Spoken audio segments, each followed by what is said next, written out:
Saya Amalina daripada Kelang, Selangor, seorang ibu kepada 4 orang cahaya mata dan bekerja dalam bidang logistik.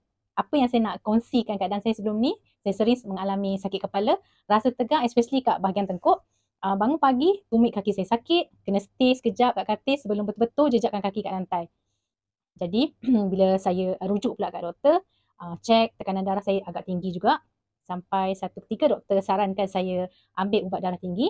Tapi saya tolak dan saya cakap dengan doktor saya nak ikhtiar alternatif. Sampailah saya jumpa satu produk sunnah ni, pati lidah buaya, minyak ikan dan juga minyak zaitun. Saya ambil secara konsisten. Alhamdulillah dengan izin Allah, tahap bacaan darah saya kembali normal, kesihatan kembali pulih dan sakit kat bahagian tumit tu hilang.